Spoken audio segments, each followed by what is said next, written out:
It is clearly not done between Erik Ten Hag and Ineos after the first interview that the boss dropped after it was confirmed that he's staying behind as Manchester United manager has clearly shown that there is a lot to settle between him and his current bosses. Will Erik Ten Hag put pen to paper to a contract extension for 2 years? That is what it is believed to be. My name is Webb. Here is a quick dig into the statements of Erik Ten Hag back in his native Netherlands, where he is now. He was appearing on one NOS or NOS TV as a pundit on a Dutch TV for that game between England and Serbia. And boy, didn't he throw certain jabs at Ineos, at Southgate. Clearly, for me, the undertones were clear. Erik Ten Hag has got a lot going on in his head. He's certainly not exactly happy. Now, this is coming through from the Telegraph and from the Athletic, and of course, Erik Ten Hag spoke in that analysis. You know, of course, if he appears on air, he's going to be asked about his job at Manchester United. It was always going to be the case, and Ten Hag is never shy to speak about certain things, especially knowing the kind of personality he's got. He's a bit of a proud character. I keep saying that, and indeed, this interview really, if you dig into the things he was saying, you get the undertones of what he's feeling at heart. Erik Ten Hag, first of all, speaks about his contract, and he says there are things that have got to settle between him and Ineos. He says it's certainly not going to be a smooth conversation. It's ongoing, but it's not a smooth conversation. There are certain commitments, especially to do with the long term. He needs commitments from Ineos that they are stuck with him for the long haul. Then he speaks about, of course, how back in his native Holland, some of the things Ineos did would not be allowed.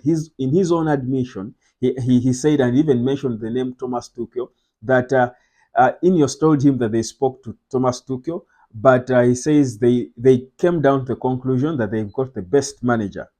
Now that could, feel cocky, sound cocky to someone, but I mean, it is a fact. That's what he said, and he goes on. So of course, it's no secret that Ineos spoke to several other, managers. To be precise, they are believed to be six: in Thomas Tuchel, Marco Silva, Roberto Di Zerbi, I think Kylian McKenna, Thomas Frank, and Mauricio Pochettino. It is believed those are the six that Ineos are believed to have spoken to. Now, Erik Ten Hag is saying, well, it's no secret that they did that, but that's something that in Holland would be illegal. It wouldn't be accepted. Again, that shows you what he feels about Ineos going on to speak to other managers when he still has a job. That's, again, for me, a sign of what's happening. Then he goes on to sort of attack Gareth Southgate as he was analyzing. Of course, that's the job of the pundit. Gave his opinion. Says, have a good first 45 minutes where England was attacking. Then the second half, because they are leading 1-0, the vision changes and they choose to rely on moments in the game. And he says he's not a fan of that kind of football, which probably would know. Erik Ten Hag wants to go all out. We've seen that. Has Man United been punished for such a style at times? Yes, but that is him. He doesn't really play cautious. He wants to go all out and keep attacking all throughout the game. So these statements picked from his analysis for NOS TV, for me, just show me of what is concealing in him.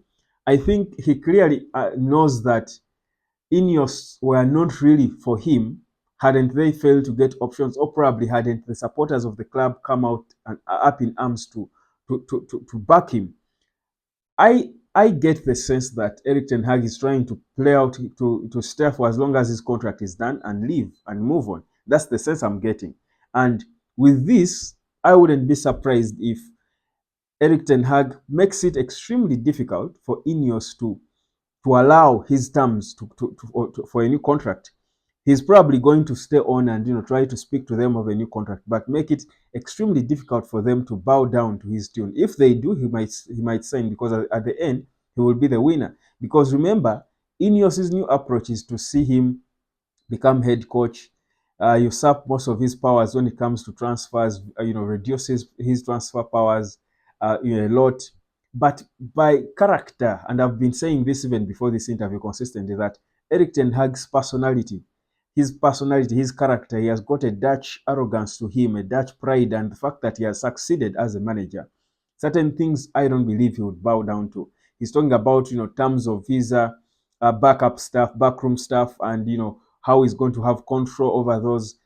There is a sense that Erik Ten Hag is not exactly in bed with Ineos. For me, this is what I gather. This is what I pick from these statements, and I think his interview has really vindicated what I've been saying consistently. He cannot be happy, and you can you blame him? Probably not, because clearly Erik Ten Hag is looking at this as I'm being disrespected. I think anyone would feel disrespected by Ineos. These guys are disrespecting me, yet I've won titles without them. I've won titles without their support in a rot that they have had to sort on arrival by hiring so many people. But I've been able to work through this rot and deliver 2 consecutive titles, reach 3 consecutive finals in 2 years. There's a certain level of respect you would want. And Erik Ten Hag doesn't feel like he's getting that from Ineos, but he doesn't want to resign as well. So what is he doing? He's trying to stay on, get his 9 million, close to 10 million pounds in his final year of his contract and move on, because without a doubt, Erik Ten Hag will get a club to manage in the moment he says he's leaving Manchester United. That's the sense I'm getting. Now, I might be wrong. Guys, this is just for me reading the undertone, trying to study the tone of his interview. And I'm saying, what's going on in these talks? Because Ten Hag has made it clear they won't be easy talks. And that hint for me is a sign that perhaps he's not at par with their conditions. What then is going to happen? Are Ineos going to bend down to his level, to his terms after what they did to him? Just because they're now desperate to keep him because they're probably not got options?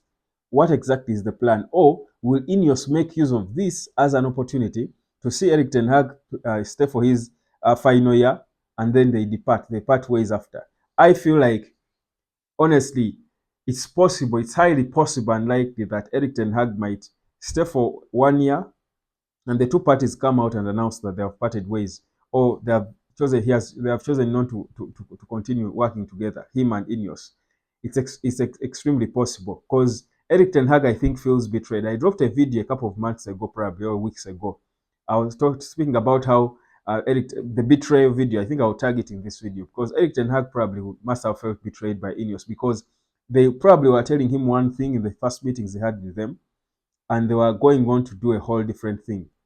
So what then do you do as a manager who rates yourself highly? Erik Ten Hag, when he speaks about himself, he speaks with a lot of conviction and confidence in his style, saying, if they let go of me, I will go elsewhere and win trophies, because that's what I do. He's got a character that it takes a certain level of calmness to accept if you're the boss.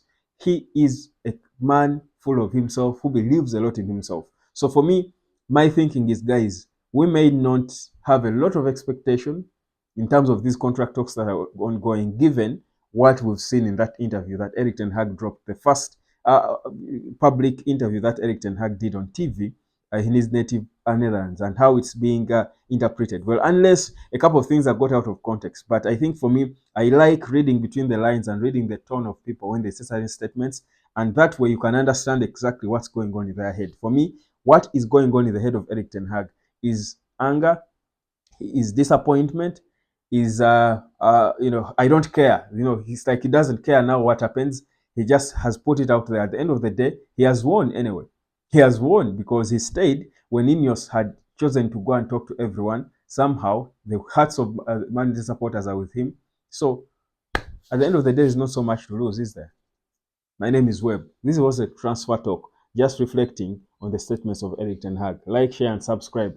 And let me know whether or not you think Ineos should do everything to ensure that Erik Ten Hag signs those 2 years. Or if he's becoming tough, should they just keep him for 1 year and he leaves? Let me know what you think.